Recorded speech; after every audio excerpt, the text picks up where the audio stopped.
Welcome to the On Your Side podcast. I'm Gary Harper. And I'm Susan Campbell. Susan, how about this weather? It's pretty great. I mean, this is a little bit of a roller coaster for us. This is golfing weather, right? Sure is. And I know you're a golfer. I try to be a golfer. Well, you play golf. I enjoy golf a lot. Yeah. I really like getting out on the course. And, you know, I've had a couple decent-ish rounds in my time, but I also have some pretty terrible rounds every now and again. And you take your kids, too. Sometimes, yeah. So my husband and I, you know, if we want to have a day date, we'll go and play around together. Right. But also on like a Saturday or Sunday, there's a super inexpensive course that just caters to kids. They love to get kids into the sport. Yeah. So it's cheap. And we can go. My 5-year-old has his little set of clubs he plays. He actually got a legitimate bogey on a par 3 the last time we played. I was blown away. Are you kidding? And then we have the 2.5-year-old in a little wagon, and we pull her along with us. Yeah, what's that like on the golf course? Now, the kid-friendly one I get because there's a lot of kids, and so there's patient people. Yes. But do you have impatient people at other courses, like, hurry up, your kid's taking too long? We haven't taken him to one of those yet. We take him where we're going to be welcome. We want him to have a good experience. We don't want him to, you know, get stressed out by people, because I still get stressed out by people, you know, like when you're walking up to the tee box and you don't know what that other person is going to be like, what their skill level is. Yes. It's always panic inducing. You want the first shot to be so good. Yes, I know. Do you golf? Yeah, I do. I haven't done it in a while, but I mean, I was a weekend warrior there on golf courses forever. Okay. And yeah, I don't know what happened. I just got busy and I haven't been in a while. I think we need to do a little on your side golf outing. I would love that. Let's do it. Yeah, and we'll have our photographers, Ricky and Todd. They'll chase the balls for us. I don't think so. If I think they play. If we go out of bounds, Ricky's shaking his head over there. He goes, heck no. Hey, we're talking about credit cards, specifically rewards credit cards. I'm going to get personal with you. Do you have how many credit cards do you have, and are they rewards credit cards? I have 3 cards. Okay. One of them is one that dates back to when I got my very first bank account as a teenager, and it was kind of linked to that. Yeah. So it was like that one card that I'm just not getting rid of because it shows the length of my credit history. I was going to say, do not cancel that one, so because that one I don't use. I charge something once a year, keep it open. Yes. Whatever. And I have 2 other cards that are both just minor cashback cards. Yeah. I don't chase specific rewards. Yeah. On the cashback, do you find it beneficial, or is it anything to write home about? It's enough cash back. I mean, there are times when we use it for our kids' school. Like for daycare and things. So those monthly purchases that are large. Sure. I get cash back on those because they charge it and I get, I pay it off right away. Yeah. And I still get the cash back. So, 1%, 2%, That's the key. You have to pay it back, or pay it off, I should say, every month. You're going to find yourself in trouble. And that's what we're talking about today. There are some pitfalls with rewards credit cards. And we're talking to Richard Barrington. He's a financial analyst, and he's with Credit Sesame. How are you today, Richard? I'm very well. Glad to be with you. Yeah, and you're located where? You're joining us from where? Just outside of Rochester, New York. All right. How's the weather up there? Decent. It's seasonal for this time of year. We had kind of a cold snap last week with some snow, but we're like doing 50s and 60s this week. That's shorts weather in that region. That's the area where I went to school, and when it hits above like 45, everybody's in shorts. Yeah. It's funny. Way back in the day when my wife and I lived in Michigan, we went down to see my parents in Florida, and I think it was like 60 degrees, and we were in the back of their yard laying out. Sunning yourself, because 60 to us living in Michigan at the time was like, wow, this is great. And your parents were probably bundled up with scarves. They thought we were, they thought we were nuts. But anyway, I digress. Hey, how many credit cards do you have, Richard? Myself, I have 2. 2, okay. And are they rewards credit cards? Yes, they both are. Okay. So there are some pitfalls, though, when it comes to rewards credit cards. What gets people or consumers into trouble with these rewards credit cards? Let's talk about that. Well, actually, you mentioned it in your intro, and it's not paying off your balance. Basically, when people want to know whether any financial product is good or bad, I encourage them to think of it like a tool, just like any tool you might have in your shed or garage at home. hammers or chainsaws. These are tools that can be used constructively or safely. They also can be destructive and dangerous. It's all in how you use it. And Americans, the latest figures, they redeem $35 billion a year in credit card rewards. So people are clearly getting a lot of use out of them. But the flip side of that is that interest charges and fees on rewards credit cards are higher than they are for ordinary credit cards. And when you net all this out, the Federal Reserve did a study that found that rewards credit cards on the whole are no better or worse for consumers than ordinary credit cards, but they separate users into winners and losers in a way that ordinary credit cards don't, based on how people use their cards. Who are the winners? Well, the winners are those people who routinely pay off their balances every month because they avoid interest charges. And maybe the best way for me to explain this is to briefly describe the three major ways that credit card companies make money when you use your card. The first is customer fees, and those might be annual fees. They also might be late fees if you don't make your payments on time. Second category are interest charges. If you don't pay your balance off by the end of the month, you get assessed interest.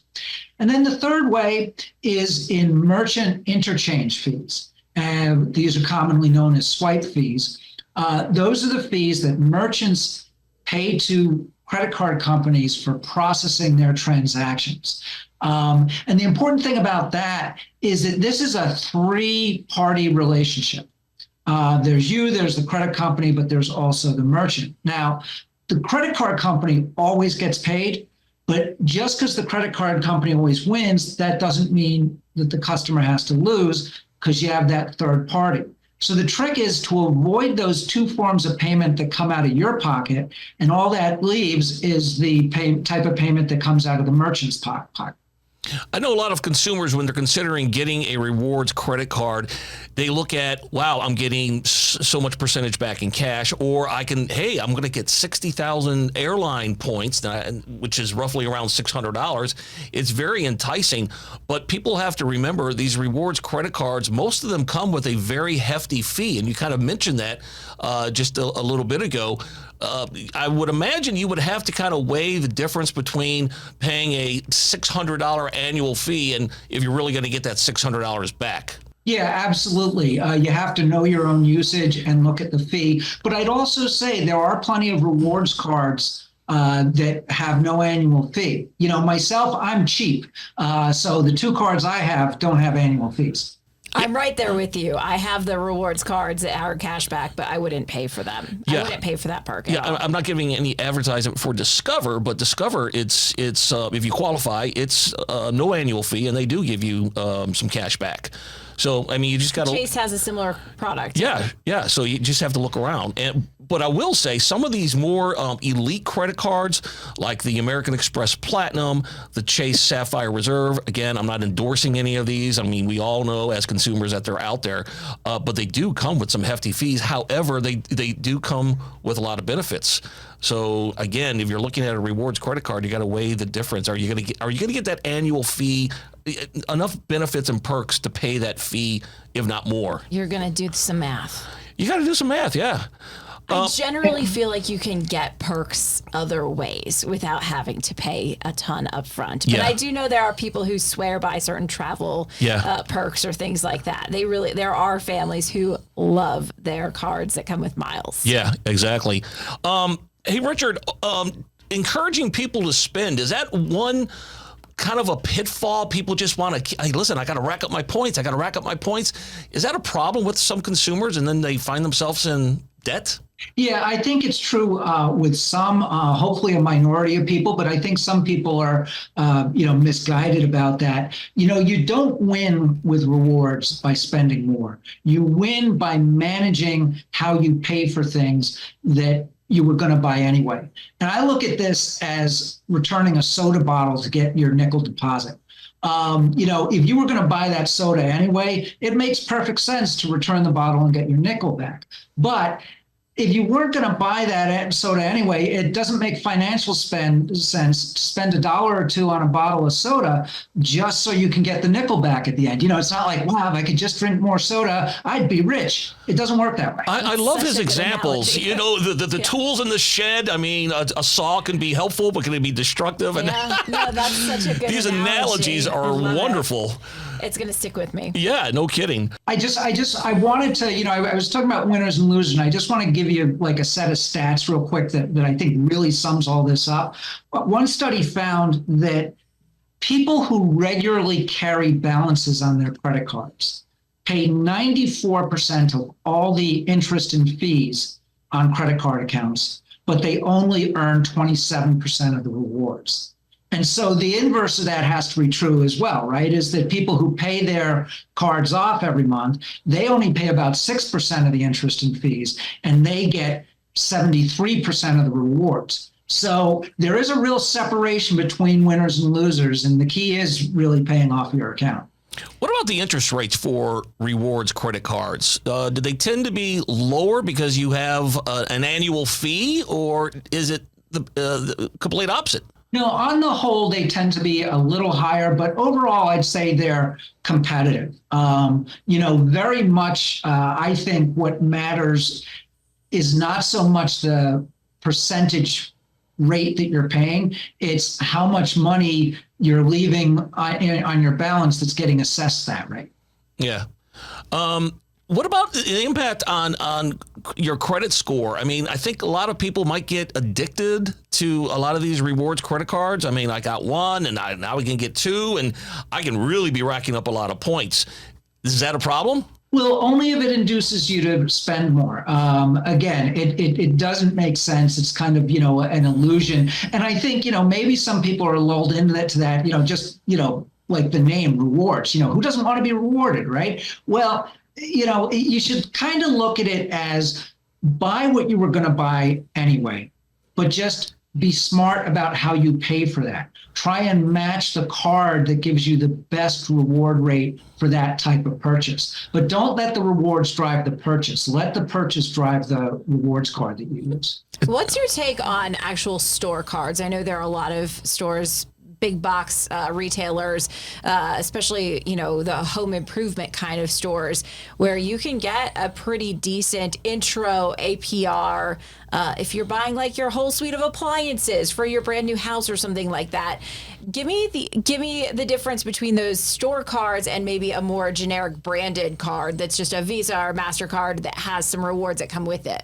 Well, I've seen studies that found that generally speaking, those store cards don't offer as competitive terms as the bank type cards, the more universal ones. Now, the type of scenario you just described, where you're about to make a big purchase and you can get a 0% rate on it, that's fine as long as, number one, you can pay the balance off before that 0% rate runs out.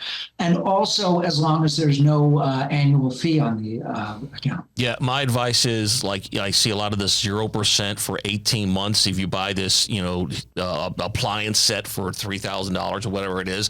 So if it's 18 months, make sure divide that amount and pay it off in 17 or 16 months, because you don't want to get anywhere near that 18. If you do, you're going to be on the hook as if you never made. Yeah, there's always that little asterisk. Yes. With the very small. Yeah, have a plan before you commit. Absolutely. Retail stores, and again, I hate to name names, but I can't. I have to with this one. Like Kohl's, I think they have a really big rewards program. If you use your credit card, they give you Kohl's cash back, and I think that really drives a lot of people back there. So it is good for the merchant and the credit card companies. Well, yeah, they're not doing this out of the goodness of their heart. Oh. They're doing it to create business. Yeah, and they're making billions, right? Because we're getting rewarded, but these credit card companies, they're getting paid too. It's a big payday when we use our credit card. Oh yeah, credit cards represented 3.2 trillion with a T worth of purchases last year. Man, that is unbelievable. As we are looking at the Fed ready to cut rates a couple times in the coming year, what we're expecting to see at least, how will those rate cuts actually affect rewards? Will we see fewer rewards? No, I don't think they'll affect rewards because I don't think rewards increased on the way up, so I don't think they'll decrease on the way down. The interesting thing about that is as rates went up, credit card rates actually went up even faster. Now, part of that is because lending money has become more risky. But while the Fed has an important influence on credit card rates, there are other factors as well. Richard. Probably the biggest threat to rewards right now, and there was just a development in this yesterday with the settlement you may have heard about between Visa and MasterCard and some merchants groups. As those interchange fees, those swipe fees come under attack, that could force credit card companies to cut back on rewards. And I think it's most likely to affect people who are using their credit cards in the best way, the way that we've been discussing, which is paying their balances off every month. Because really the main way for those customers, the main way the credit card companies making money is on those interchange fees. You cut those interchange fees, it's probably inevitable that you're going to see rewards cuts. Well, back in the day, cash was king, and now people hardly even carry money or cash in their wallet. Do you carry cash? No? I do carry some, but less than, I can remember not too long ago, I would say probably, how the pandemic is kind of like there's, before pandemic, after pandemic, it's sort of like this big separation in civilization.